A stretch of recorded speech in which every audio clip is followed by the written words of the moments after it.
In the heart of a small African village, where the rhythms of drums echoed through the land and the elders' wisdom guided the people, life was bound by tradition. The village thrived on its unity, but beneath the harmony lay a harsh reality. Debts were not just numbers, they were binding chains. When a family failed to repay what they owed, consequences followed, often in the form of servitude. Naima, a young woman with radiant eyes and a gentle spirit, had never known cruelty.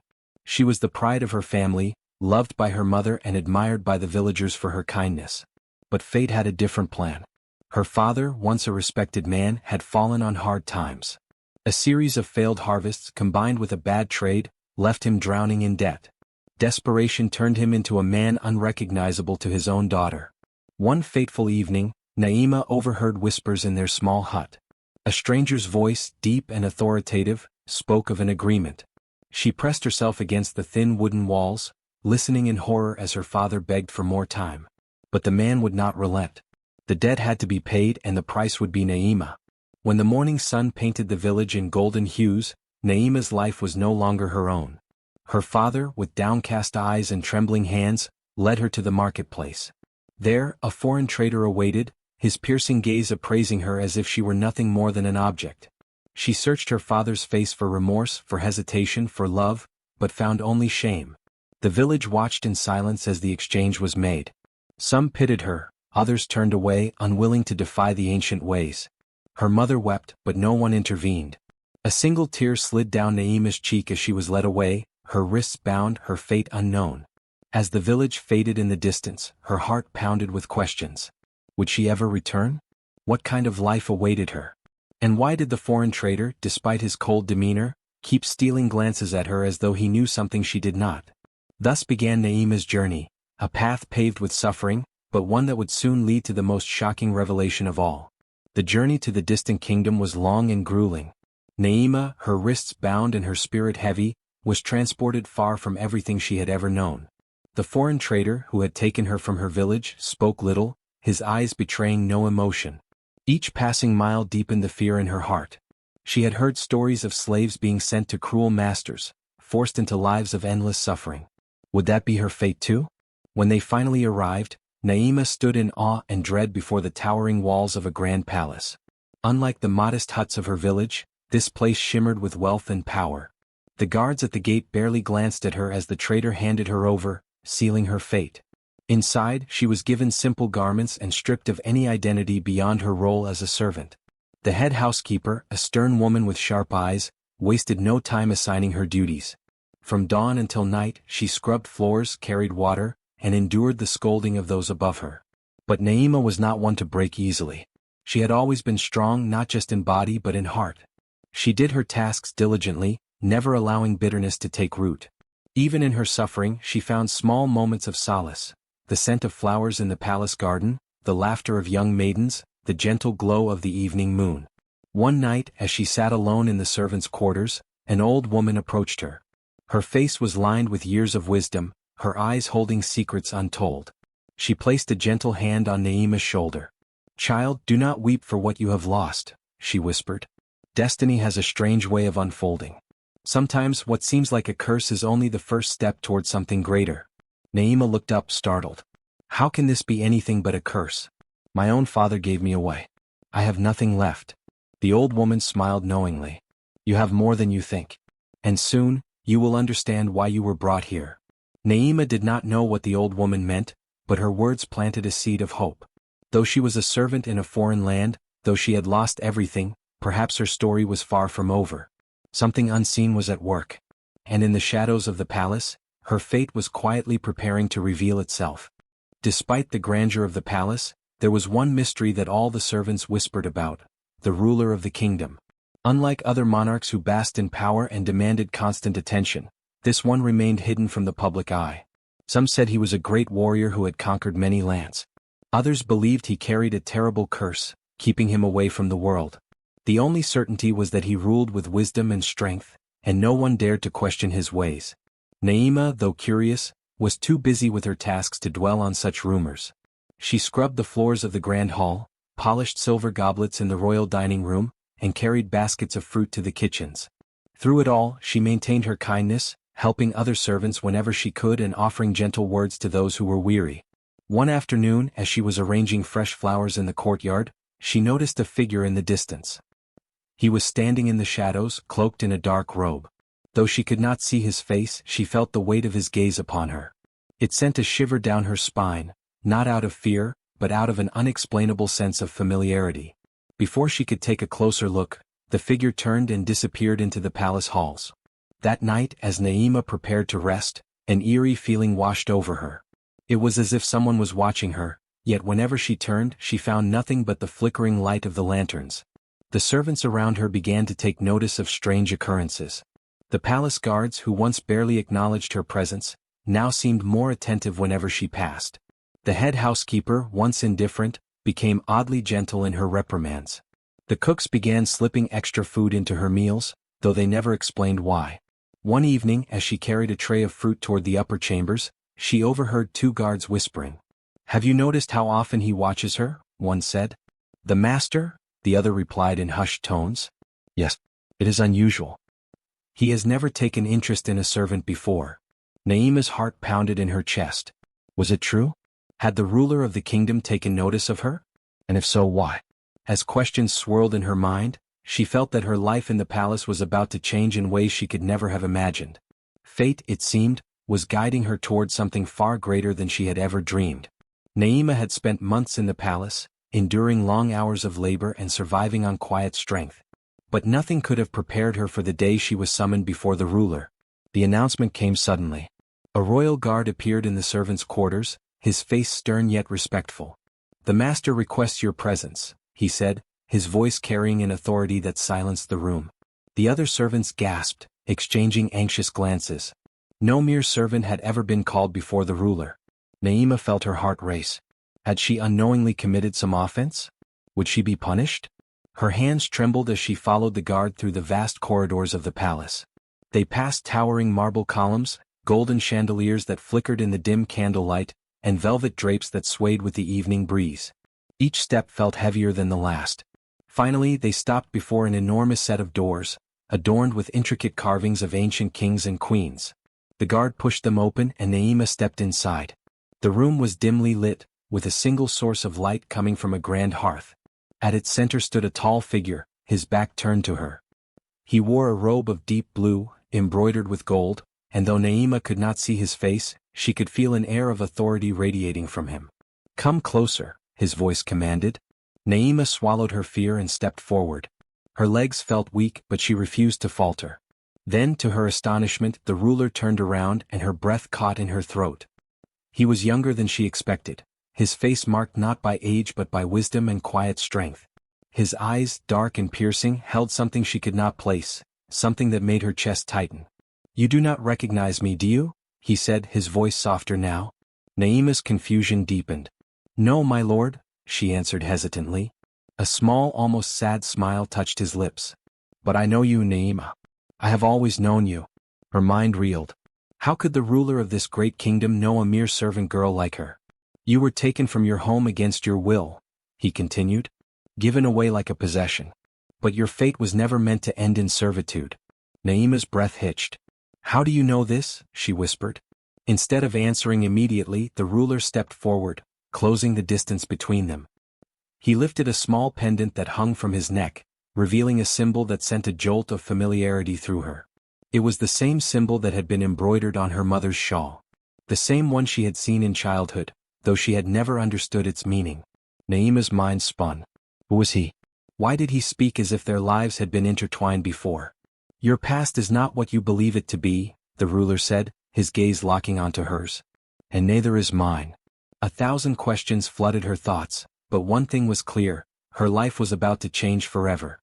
Naima stood frozen, her mind racing with questions. The ruler's words echoed in her ears, but they made no sense. How could he possibly know her? The air in the grand chamber felt heavy with anticipation. The ruler sighed, stepping back into the glow of the firelight. Then, without a word, he reached up and untied the golden clasp at his throat. His royal robe slipped from his shoulders, revealing a simple tunic underneath. He raised his hands to his face and slowly removed the ornate mask that had always concealed his features in public. Naima gasped. Beneath the disguise was a face she had not seen in years but had never truly forgotten.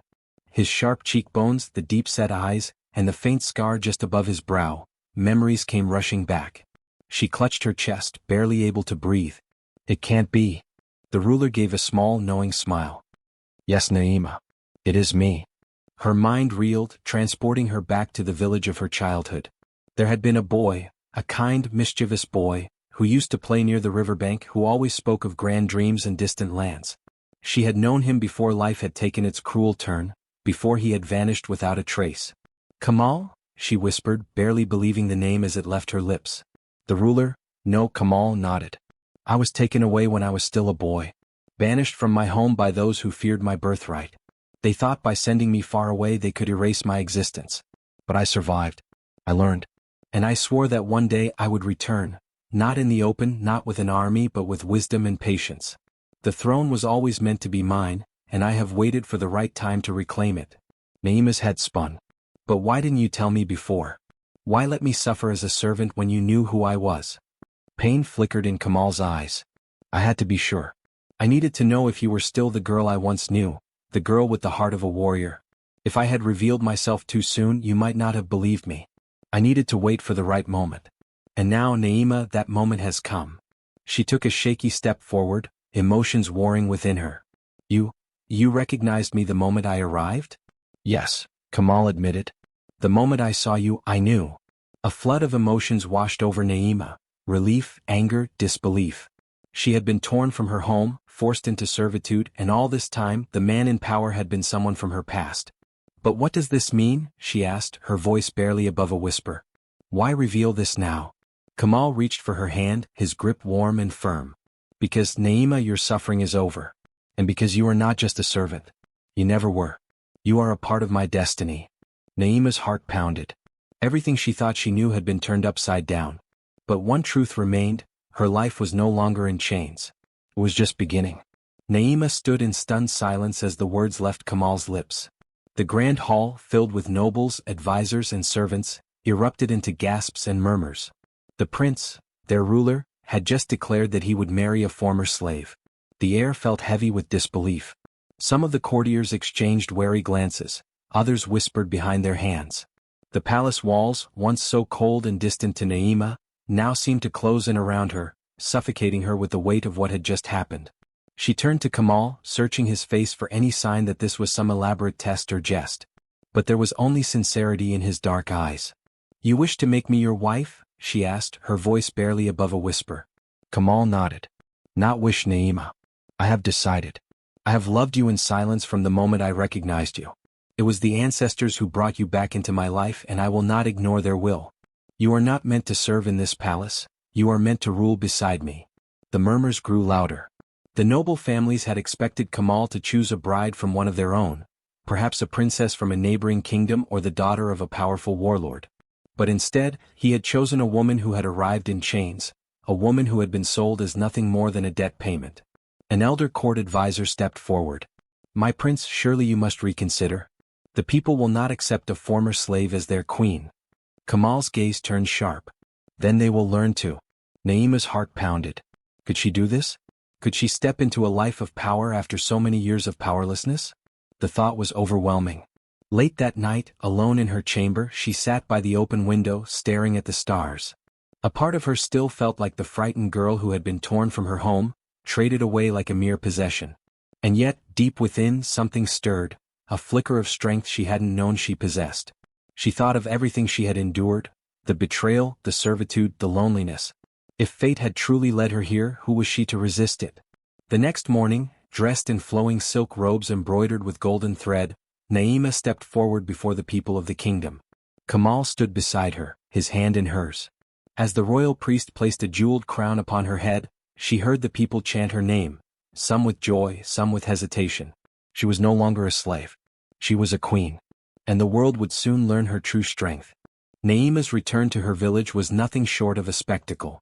The news had traveled faster than the wind, reaching every hut and market stall before her royal caravan even entered the outskirts. The people gathered in droves, their eyes wide with disbelief. The same girl who had been cast away as a mere payment for a debt now sat atop a golden chariot, draped in regal silks, her forehead adorned with the shimmering crown of a queen. Among the crowd, her father stood frozen, his hands trembling. He had spent years carrying the weight of his guilt, haunted by the image of his daughter being led away in chains. He had assumed she had perished in some foreign land, her name forgotten. Yet here she was, resplendent, powerful, untouchable. Naima stepped down from the chariot, her movements slow and deliberate. The villagers who had once pitied or scorned her, now fell to their knees, unsure whether to beg for her forgiveness or praise her rise. Her father took hesitant steps forward, his voice barely above a whisper. "Naima, my child. Is it really you?" She met his gaze, and for a moment, all the years of pain, suffering, and loneliness surged within her. But then she exhaled. She had been given a second chance, not just at life but at healing. "Yes, father," she said softly. "It is me." Tears welled in the old man's eyes. "I have wronged you beyond measure. I have spent every night wishing I had chosen differently. Can you ever?" "I forgive you," she interrupted, her voice steady. Gasps rippled through the crowd. This was a man who had betrayed his own blood, who had sent his daughter into servitude, and yet she stood before him with mercy. One of the elders stepped forward. "Your Majesty, we cannot change the past, but we must ask, how did fate bring you here?" Naima turned to face the villagers. "Fate is not ours to command. You sought to control my destiny, but the ancestors had greater plans. I was never meant to be a servant. I was meant to be a queen. And now I return, not to seek vengeance, but to show you that no human hand can rewrite the will of the spirits." A deep silence fell over the village. Then one by one the people bowed, acknowledging the lesson written in Naima's journey. Destiny could not be controlled, and those who tried would only be humbled in the end. Naima had risen from the depths of despair to the heights of power, but she had not forgotten the chains that once bound her. Now as queen she vowed that no one else would endure what she had suffered. The first decree she issued was the abolition of forced servitude. No man, woman, or child would be traded as payment for debts. The kingdom would no longer thrive on the suffering of the weak. Instead, she established a system where those in need could work under fair wages, ensuring that no one was left in desperation. Her reforms did not stop there. She built homes for orphans and widows, recognizing that they were often the most vulnerable. She created laws that allowed the poor to own land, breaking the cycle of oppression that had existed for generations. The noble class resisted at first, but Naima's wisdom and firm resolve silenced their opposition. One day as she walked through the marketplace she saw a young girl begging for food.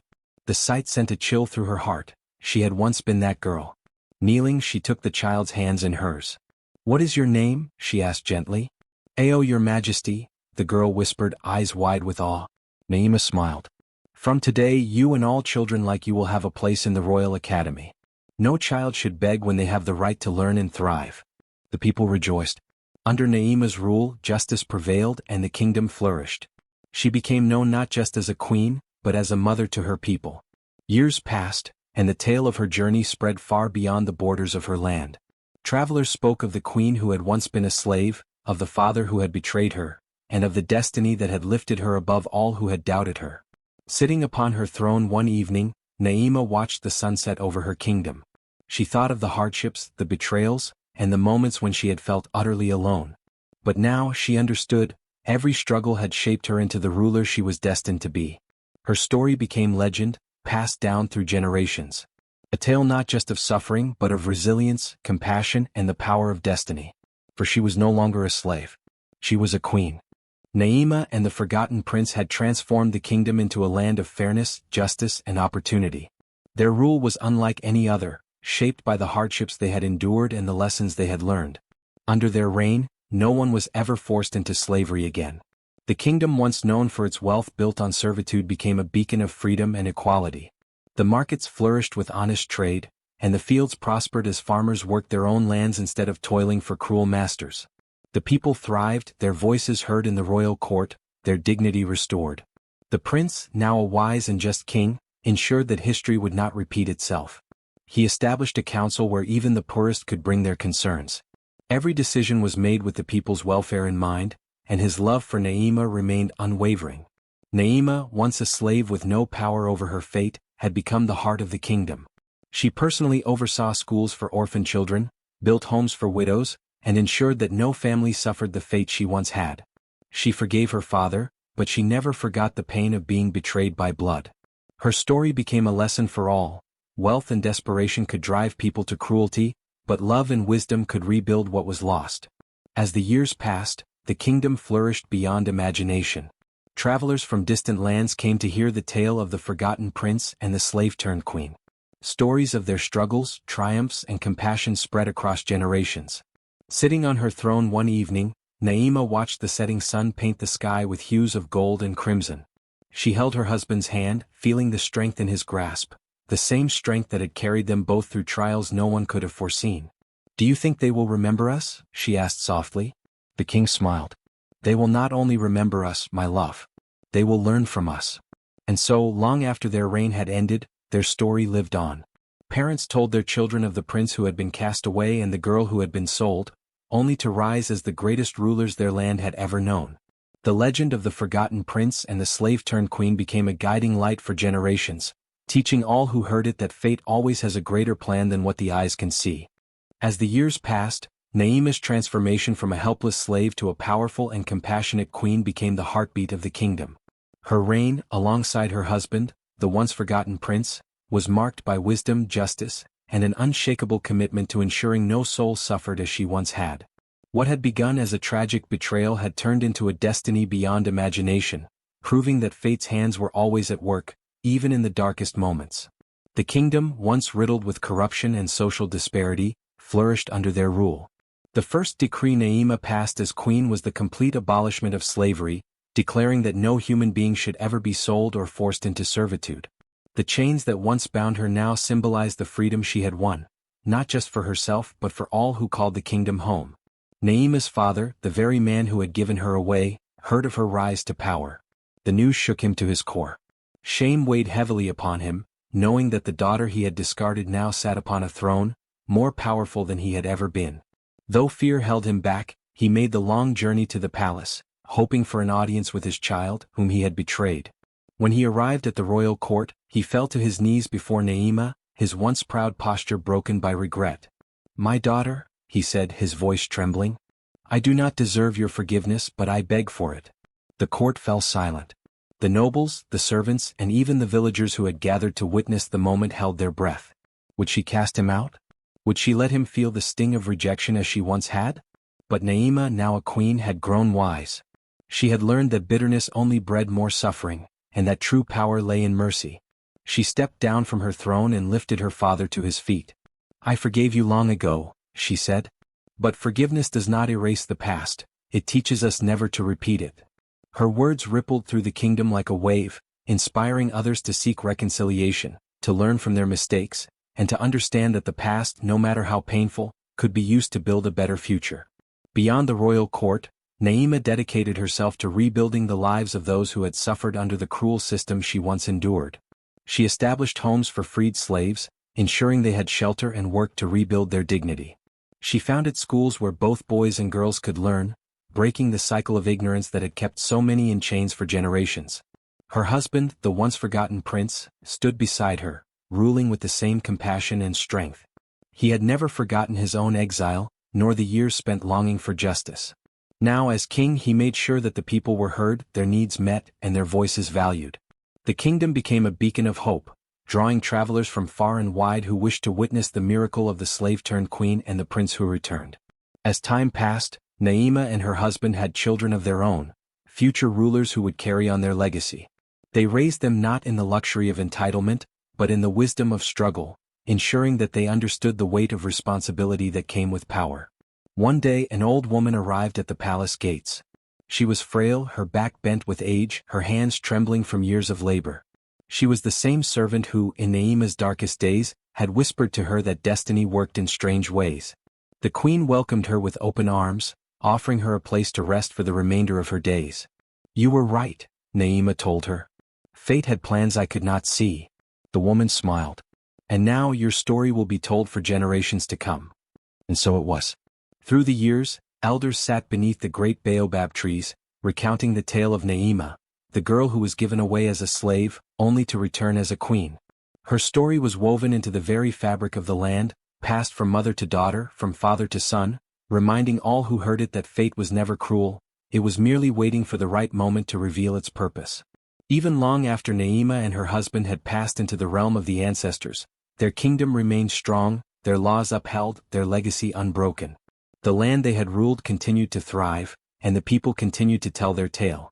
The story of the forgotten prince and the slave-turned-queen lived on, not just as history but as a lesson for all, that even in the darkest moments fate is always at work, guiding the lost toward their true destiny.